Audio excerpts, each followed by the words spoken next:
ஐயோ போலீஸ் சீப்பு வருதே. முன்னாடி போங்கண்ணா. வாத்தா, நீ வருகன்னு தெரிஞ்சுதான் எல்லாத்தையும் பெருக்கி சுத்தமா வச்சிருக்கேன். எனக்கு கூட உன்ன மாதிரி சுத்தமா இருந்தா தாத்தா பிடிக்கும். அது யாரு கூப்பிட்டியா? உன்னையதான். என்ன சர்க்கிளையா? சர்க்கிள் இல்ல, சப் இன்ஸ்பெக்டர். ஒரு நாளைக்கு ஆகாமையா போறீங்க? அதெல்லாம் இருக்கட்டும். இந்த அம்மா அவங்க வேலை செய்ய விடாம கலாட்டா பண்ணி அனுப்புனது எவ்வளவு பெரிய குத்தம் தெரியுமா? நல்லா கேட்டீங்க. நான் கூட அந்த மாதிரி தான் கேட்டேன். இந்த ஊர் தாங்கறதுக்காக மக்கள் எதுவுமே கேட்க மாட்டேங்குது. பெரிய கிரிமினலா இருப்ப போல் இருக்கு. மேடம், முதல்ல இந்த அம்மாவுக்கு ஊசியை போடுங்க. நான் என்ன மாட்டோம் நான் சொன்னேன். ஏத்தா, நீ என்ன பெரிய ஊசியா போட போற?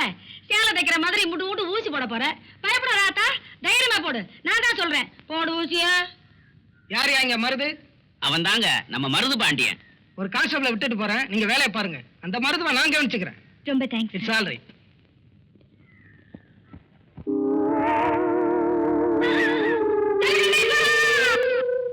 அண்ணே, ஆடு திருமணத்துக்கே கீழே உட்கார வச்சுட்டாங்க. நீங்க பெஞ்சில உட்காந்துருக்கீங்க. நீங்க என்ன மாடா? இல்லண்ணே, மாட்டை திருடிட்டீங்களான்னு கேட்டேன். நான் எதுவும் திருடல, என் கேஸே வேற. அண்ணே ஒரு பீடி கொடுங்கண்ணே. யோ, அதெல்லாம் பழக்கம் இல்லையா? அண்ணன் சட்டை கேட்டாம இருக்கீங்க, இன்னும் சாத்துப்படி ஆகலையா? என் நேரம் விடாது. இதெல்லாம் அவளால வந்தது, அவளை சும்மா விட மாட்டேன். பசுமன் கிராமத்துல எல்லாருக்கும் ஊசி போட்டாச்சா? ஆமாங்க ஐயா, ஹெல்த் இன்ஸ்பெக்டர் அம்மா தான் சொல்லி அனுப்பிச்சாங்க. அப்படியா? ஏன்பா மருது,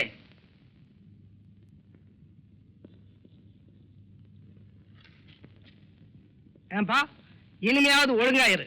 சர்க்கார் உத்தியோகஸ்தன் வந்தா மரியாதையா நடந்துக்க. போப்பா. இந்த ஊர் பிரசிடென்ட்ங்கிற முறையில நான் உங்ககிட்ட சொல்றேன் சார். நல்லது செய்யறதுக்காக தான் நான் இங்க வந்தேன். ஆமா, அதை இந்த ஊர்க்காரங்க புரிஞ்சுக்காததுனால என் மேல உங்களுக்கு வெறுப்பு வந்துருச்சு. பட் நான் அதை பெருசா நினைக்கல. நீங்களும் அதை பெருசா எடுத்துக்காம நான் இந்த ஊர்லயே தங்கறதுக்கு ஒரு இடம் பார்த்து கொடுத்தீங்கன்னா ரொம்ப உதவியா இருக்கும். உனக்கு இடத்த கொடுத்தா மடத்தையே புடிங்கிடுவியே. என் மாமரையே டேசல்ல கொண்டு போய் உட்கார வச்சவளாச்சே. உனக்கு ஊடு கொடுத்தா எங்க எல்லாரையும் ஜெயில கொண்டு போய் எல்லாம் அடிச்சு விடுவேன். நீ இந்த ஊரை விட்டு போனதான் எனக்கு ஆத்திரம் அடங்கும். என்ன சித்தப்போ குத்து கலாட்ட உட்கார்ந்துருக்கீங்க? ஏன் அப்போ சொல்லுங்களா? அப்போ ஏமா, நீ வந்த வேலைதான் இந்த ஊர்ல முடிஞ்சு போச்சுல்ல, அப்புறம் என்ன சட்டு புட்டுன்னு கிளம்ப வேண்டியதானே? இல்ல சார், உங்க ஊர் மாதிரியே பக்கத்துல இருக்கிற கிராமத்துக்கெல்லாம் நான் போய் தடுப்பு ஊசி போட வேண்டியிருக்கு. அங்கெல்லாம் போக வர பஸ் வசதி இங்கதான் இருக்கு. அதனாலதான் நான் இங்கேயே தங்கிடலாம்னு நினைக்கிறேன். சித்தப்போ ஏமாந்துடாதீங்க. இவ ஊருக்கு ஊசி போடுறது முக்கியம் இல்ல, நம்ம ஊரு கட்டுப்பாடுதான் முக்கியம். ஆமா ஆமா, நீ இங்க தங்க நினைக்கிறது எங்க யாருக்குமே பிடிக்கல. நல்லபடியா ஊரை காலி பண்ணிட்டு போய் சேரு. கரெக்ட் சித்தப்போ. மன்னிச்சிருங்க சார், வீடு தரமாட்டேன்னு சொல்லுங்க, தப்பு இல்ல, அது உங்க விருப்பம். ஆனா ஊர்லயே தங்க கூடாதுன்னு சொல்றதுக்கு உங்க யாருக்குமே உரிமை இல்ல. நான் இங்கதான் உங்களோட தான் தங்க போறேன். Good bye. அடியாத்தி, என்ன சித்தப்போ இப்படி ரப்பு பிடிச்சவளா ராங்கி பிடிச்சவளா இருக்கா? அம்புட்டு சொல்லி கூட இங்கேயே தங்குவேன்னு சொல்லிட்டு போறாள. ஏன் சித்தப்போ, இவ எங்க தங்குவா? எப்படி தங்குவா?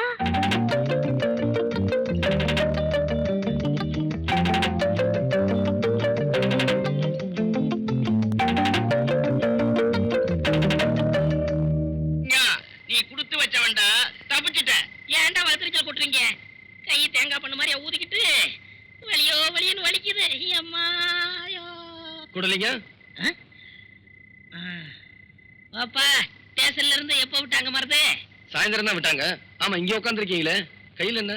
அதை ஏப்பா கேக்குறேன்? நம்ம ஊர்ல புதுசா டென்ட் கொட்டை வந்திருக்குன்னு சொன்னாங்க. என்ன படம் போட்டுருக்காங்கன்னு எட்டி பார்த்தேன். மடக்கி வச்சு ஒரே குத்தா குத்தி விட்டாப்பா ஊசியே. அட, அந்த புள்ள தங்கறதுக்காக போட்டு வச்சிருந்த டென்ட் கொட்டாய்க்குள்ள போயிட்டியாக்க? ஓஹோ, டென்ட் கொட்டாக போட்டு தங்கியிருக்காளா? அது எங்கடா இருக்கு? நம்ம ஊர் அம்மன் குளம் பக்கத்துல. பாத்து பாத்து பாத்து. என்ன பாக்குறீங்க? அதுதான் உங்க டென்ட்.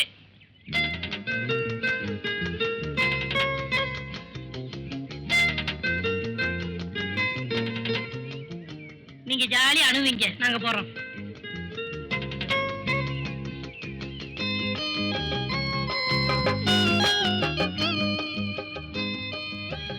வாங்க.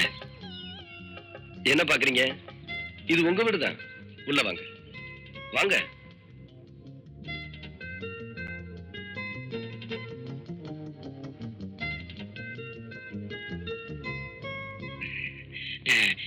டென்ட் கொட்டாயை பத்தி எனக்கு ஒண்ணும் தெரியாதுங்க. சின்ன வயசுல என் கூட படிச்ச ஒருத்தன் டவுன்ல இருக்கான். அவன் வாங்கி கொடுத்தாங்க. எனக்கு ரொம்ப பிடிச்சிருக்குங்க. எனக்கு ரொம்ப பிடிச்சிருக்குங்க. நான் கூடாரத்தை சொல்லல, உங்களை சொன்னேன்.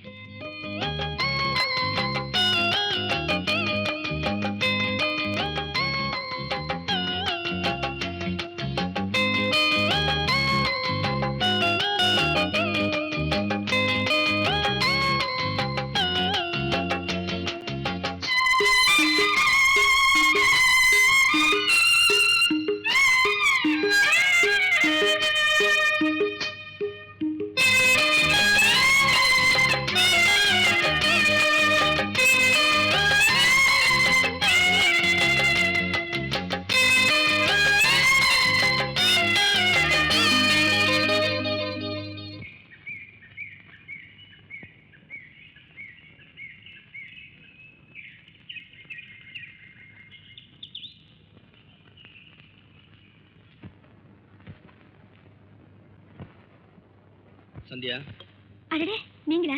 வாங்க வாங்க. அப்பா, நான் சொன்னேன்ல மருது, இவர்தான்ப்பா. Hello, I am Gauri Shankar. உனக்கு யாருமே இல்லைன்னு இவர் அப்பாங்கிறியே. Fantastic, fantastic. சந்தியா என்னுடைய மக, நான் அவருடைய அப்பா. ஆனா உண்மையிலேயே அவ யாரோ நான் யாரோ. சார், நீங்க சொல்றது எனக்கு ஒண்ணுமே புரியல. மிஸ்டர் மருது மெட்ராஸ்லயே என் தமிழ்நாட்டிலேயே பெரிய மருந்து கம்பெனிக்கு சொந்தக்காரன் தான். என்னுடைய கம்பெனியில் தான் சந்தியா வேலை செஞ்சுக்கிட்டு இருந்தா. எத்தனையோ பெண்கள் வேலை செஞ்சுக்கிட்டு இருந்த அந்த கம்பெனியில சந்தியா மட்டும் என்ன பெருசா கவர்ந்துட்டா. அமெரிக்காவில இருந்த என்னுடைய ஒரே மகனுக்கு அவளை கட்டி வச்சு என்னுடைய மருமகளாக்கிக்கணும்னு ஆசைப்பட்டேன்.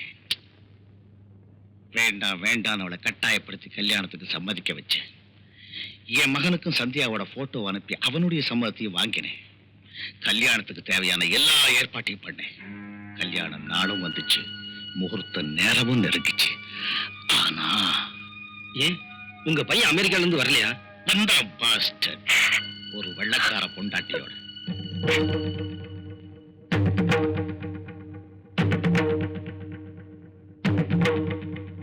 நீ ஏமா வேணும் மனசு போட்டு குழப்பிக்கிற? Just everything happen like a dream.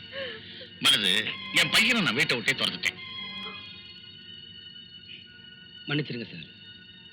இங்க வந்ததும் உங்களை பார்த்தப்போ உங்க மேல எனக்கு மரியாதையே இல்லை. ஆனா இப்ப என் மனசுல நீங்க ரொம்ப உயர்ந்துட்டீங்க. சந்தியாவை பொறுத்த மட்டும் இனிமே நீங்க கவலைப்பட வேண்டாம். அவளை நான் மனைவியா ஏத்துக்கிறேன்.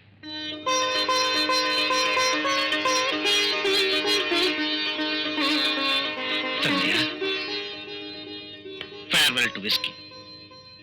இனிமே அப்பா குடிக்கவே மாட்டான். ஏண்டி அத்தா, உன் மாமா விஷயத்துல சாக்கறது யாருன்னு சொன்னனே, கேட்டியா நீ? சுத்த தெங்கலையா இருக்கேடி நீ. இத பாரு தச்சி, என் மாமனை பத்தி ஏதாச்சும் சொன்ன அப்புறம் நான் உன் புருஷனை பத்தி சொல்லிடுவேன். ஆமா, எனக்கு என்னடி வந்துச்சு? காத்திருந்தவன் பொண்டாட்டியே நேத்து வந்தவன் கொண்டு போன கதையை ஆயிடக்கூடாதுல்ல, அதுக்காகத்தான் இம்புட்டு சொன்னேன். அத்தாச்சி, அதுல கூட பாரு, காத்திருந்தவன் பொண்டாட்டியே நேத்து வந்தவன் கொண்டு போயிட்டான்னு தான் சொல்லுவாங்க. காத்திருந்தவன் புருஷனை நேத்து வந்தவன் கொண்டு போயிட்டான்னு சொல்றாங்களா? அடைய பர்மா தேக்கு பட்டுக்கோட்டை பாக்கு. இது என்ன அத்தாச்சி, இன்னும் எம்புட்டோ விஷயம் வச்சிருக்கேன். அதையெல்லாம் கேட்டீங்க அசந்து போயிருவீங்க.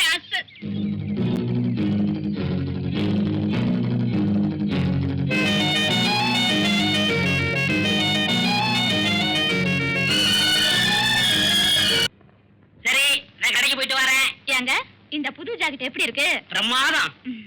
என்கிட்ட இருக்கிற ஜாக்கெட்ல இது ஒண்ணுதாங்க அளவு ரொம்ப சரியா. பின்ன நான் தச்சதாச்சே. நீங்க தச்சுற போறீங்க. வேற யார் தச்சா? அவர்தான். அவர்னா? அதான் உங்ககிட்ட காஜா எடுப்பாரு அவர்.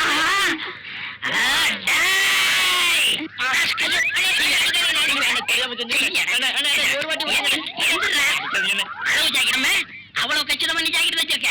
அவ உன் பொண்டாட்டியா இல்ல ஏன் பொண்டாட்டியா? இப்ப தெரிஞ்சாலும் சொல்றா. குத்து மதிப்பா தச்ச. எடுத்து பேசுறியா? எடுத்த பேசுறா.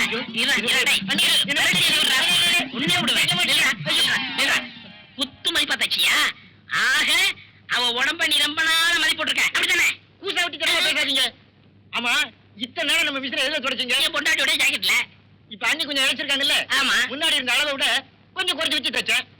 குறைச்சு தைக்கிறதோட நிப்பாட்டிக்க. அவளுக்கு எனக்கு உள்ள இடவெளிய குறைச்ச உன்னை கொன்னே விட ஒண்ணு. போட போட முதலாளி போங்கண்ணே. நடந்தது என்னமோ நடந்து போச்சு. அவளை ஏத்துக்குங்க. நான் இந்த ஊரை விட்டு போறேன்.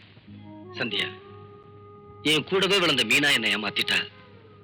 கூட பிறந்த அக்காளும் எனக்கு துரோகம் செஞ்சுட்டா. என் மச்சானும் ஊதாரியா போயிட்டாரு. இந்த நிலைமையில என் மேல அன்பு செலுத்துற ஒரே உயிர் நீதான். நீயே என்னை விட்டு போயிட்டா நான் இந்த உலகத்திலே இருக்க மாட்டேன். அப்படிலாம் சொல்லாதீங்க. நான் இங்கேயே இருக்கேன். நான் போக மாட்டேன். மாமோய், மாமோய் பாரு. நீயே குடி, இல்லைன்னா மாட்டு தொட்டியில கொண்டு போய் ஊத்து.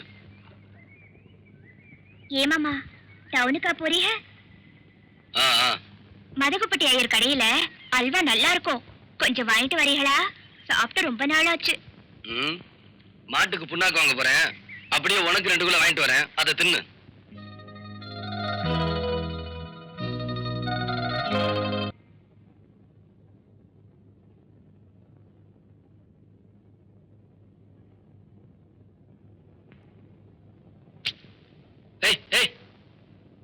என் ரூமுக்குள்ள வந்து படுக்க கூடாதுன்னு எத்தனை தடவை சொல்லியிருக்கேன்.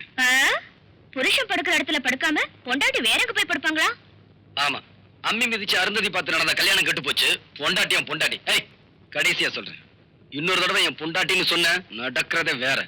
எங்க என் மூஞ்சிய பார்த்து என்ன உங்க பொண்டாட்டியா நினைக்கலன்னு சொல்லுங்க. சொல்றேன்டி, உன்னை என் பொண்டாட்டியா நினைக்கல. நான் நம்ப மாட்டேன் மாமா.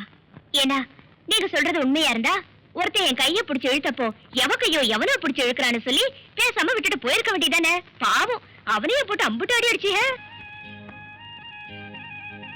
உனக்குன்னு இல்ல, எந்த பொண்ணுக்கு அப்படி ஒரு நிலைமை வந்திருந்தாலும் நான் அப்படிதான் உழைச்சிருப்பேன். இப்ப கூட உண்மையை சொல்ல மாட்டேங்கிறீங்க மாமா. ஏன் உங்களையே நீங்க ஏமாத்திக்கிறீங்க?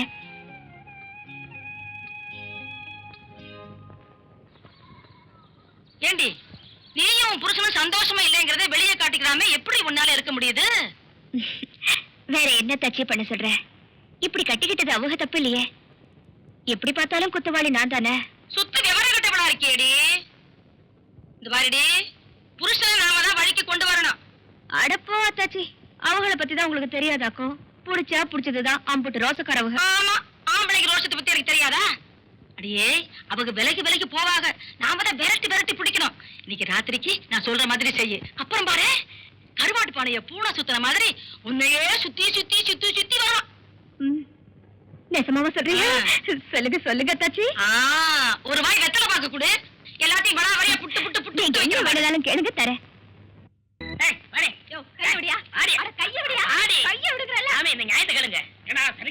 சண்டை மாமூல் ஆயிடுச்சு. அது கிடக்குதான். நீங்க தானே எங்களுக்கு கல்யாணத்தை முடிச்சு வச்சீங்க. ஆமா, நான் தான் முடிச்சு வச்சேன். இவன் என்ன சொல்லிட்டு கேளுங்க. அப்படி என்ன பெருசா சொல்லிவிட்டேன்? இவங்கள கழுதாடு திட்டினா பாத்தீங்களா? இதான் டக்குன்னு இன்னொரு தடவை சொல்லிவிட்டா. ஏண்டி, புருஷனை கழுதான்னு சுத்தலாமோ? எனக்கு நாயினா ரொம்ப பிடிக்கும், அத சொல்லி அப்படி திட்டுறதா? பாத்தீங்களா சாமி, நான் என்ன ரொம்ப பிடிக்குமா? நான் இவங்க ஆத்தா விட்டு அனுப்பிடுறேன். இத பாருமா, நீ புருஷனோட ஒழுங்கா வாழணும்னா உங்க மச்சான கழுதான்னு திட்டப்பட. சரி சாமி, அப்படின்னா கழுதைய மச்சான்னு திட்டலாமா?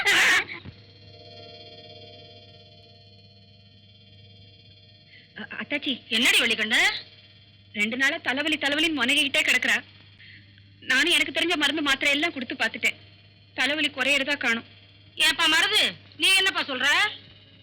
அத்தாச்சி, அவங்க வினைய அவங்க தான் அனுபவிக்கணும். அன்னைக்கு என் நெஞ்சு வலிச்சதே அப்ப யாரு கவலைப்பட்டேன்? மாட்டுக்கு முடியலன்னா கூட மாட்டாஸ்பத்திரி கூட்டு போறோம்ல, அதை விடவா கேவலமா போயிட்டா என் மக. ஆத்தா, நீ வாயை வச்சுக்கிட்டு சும்மா இருக்க மாட்ட? 2 வாட்டி வர காப்பி வச்சு குடிச்ச, இப்ப தலைவலி தேவலைங்கிறல்ல, சும்மா ரெடி. பொண்டாட்டியாத்தான் சுகப்படல, உடம்புக்கு முடியலங்கிறப்பவாச்சும் இந்த இருக்கிற டவுன் கூட்டிட்டு போய் டாக்டர் கிட்ட காமிக்கப்படாதா? அத்தாச்சி, பொண்டாட்டிங்கிறதுக்காக இல்ல, நம்ம குடும்பத்தை அண்டி வந்தவங்கிறதுக்காக சொல்றேன். சிலையை மாத்திட்டு கிளம்ப சொல்லு. திருப்பத்தூர் ஹாஸ்பிட்டலுக்கு போகணும். அங்க பெரிய டாக்டர்லாம் இருப்பாங்க, நல்லா பாப்பாங்க.